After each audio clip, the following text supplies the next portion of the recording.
We live. We live right now. Today is Monday, the 19th of May, 2025. We're doing pretty good right now. I hope you're doing pretty good right now. We are going to be talking about Brewers. I've been looking at Brewers for the past couple of weeks. I actually just bought another one.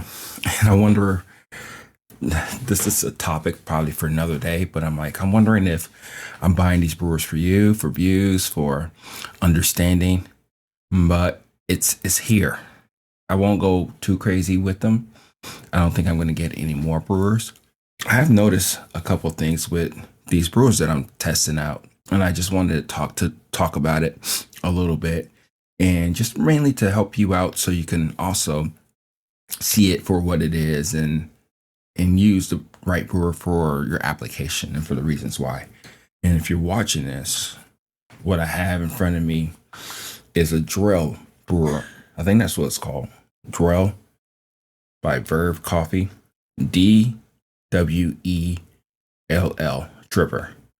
And it's, so to speak, a fast brewer. And I always, for the most part, for the very longest time, shied away or had some kind of hatred towards fast brewers, fast filters, and all that stuff. And now that I've actually gone down that rabbit hole of trying to understand them a little bit more, my opinions about them have changed. Again, I'm still putting it through its paces, but I will say this. At first, I don't know where or why this whole notion or logic comes from when you're brewing coffee. Is like you want it either hard or you want it easy. At least for me, sometimes I like the reward. Sometimes V60 can be a hard brewer to use because it's not just straight and narrow. You have to do a couple of things in order to brew coffee correctly.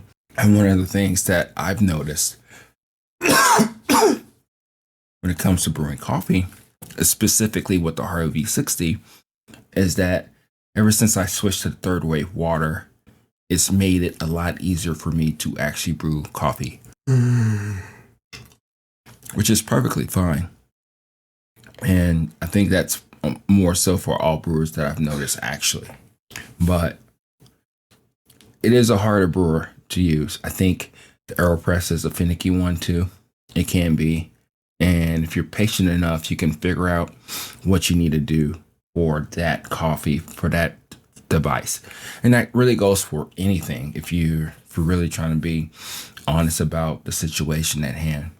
But picking up this brewer right here, this Joel brewer that I got at the Coffee Expo, like I said, it was pretty expensive, $25, $30. And I think that should be the most somebody should spend on a brewer. I mean, at the end of the day, you're going to get your money's worth. If you use it all the time, even if you use it a couple times a year, you're going to get your money's worth. But do realize when you're all said and done, the coffee's going to taste the way that it's going to taste. Yes, there's going to be variations, things that you can do to kind of get things going in a way to where you can bring the best out of the coffee.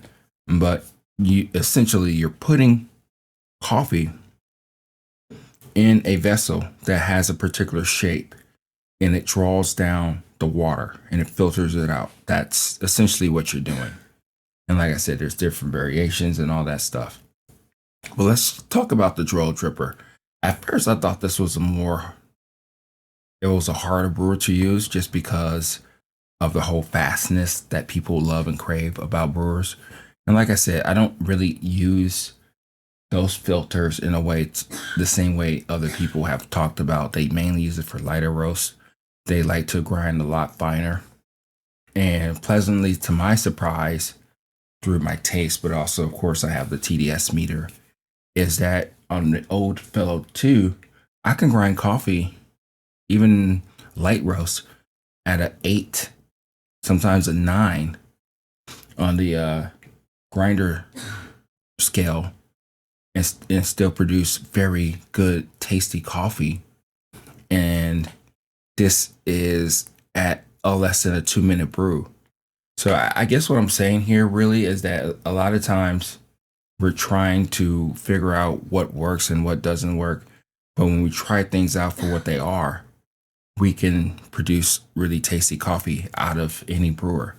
And for this one in particular, I think this brewer works for everybody. It works for everybody just fine.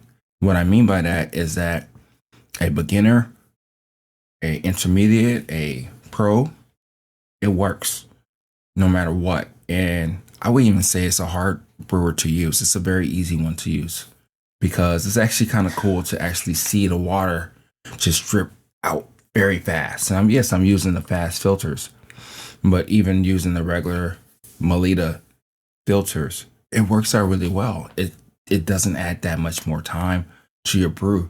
So you get a little bit more contact time, or if you want even more contact time, you can go ahead and go finer.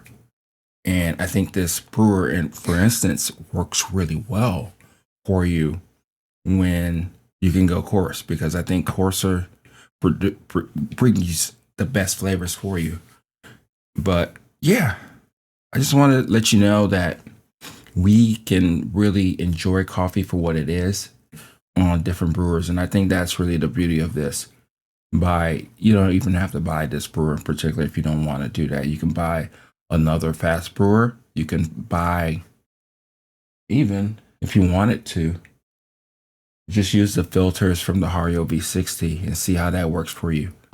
I do like how tight it is. I like it and I don't like it for that reason. It's very tight brewer, so the filters do fit, but you can only put so much coffee inside of it. You can probably put about 30 grams of coffee inside of it.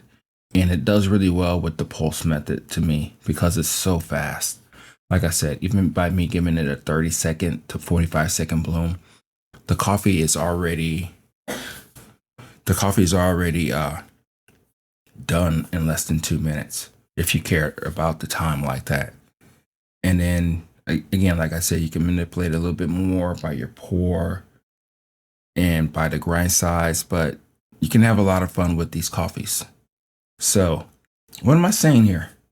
I'm saying that this brewer, as it is right now, a week or so using it, it's for all people. It works for all people. And if you're able to essentially get fast filters, I think that's a good approach to go to, especially with a flat bottom because of the way that's a little bit more evenly distributed amongst the coffee.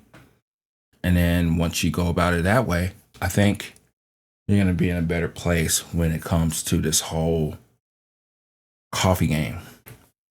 So, what kind of things are you thinking about when it comes to coffee brewing? Do you play around with grind size? Do you play around with temperature?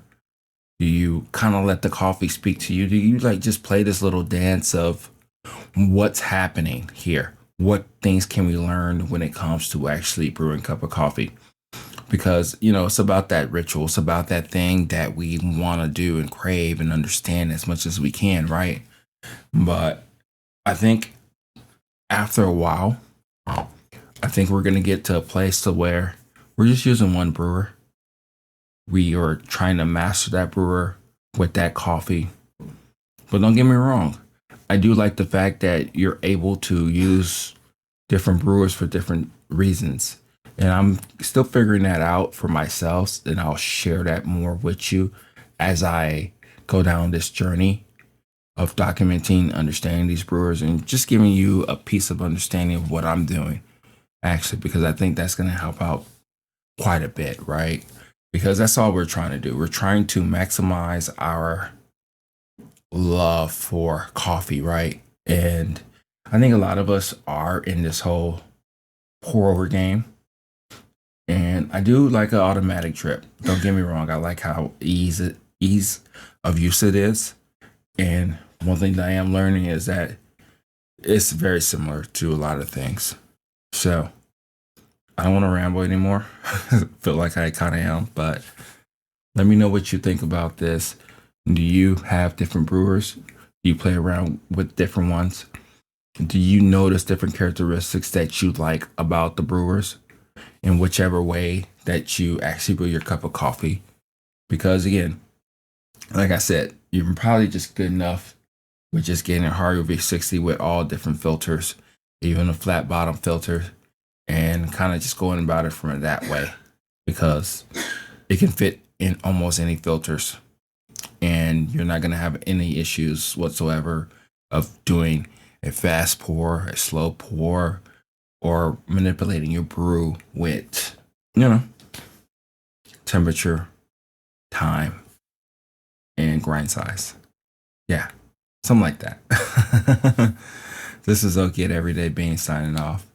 It's just a quickie. Let me know what you think, and we'll go from there. Talk to you later. Bye.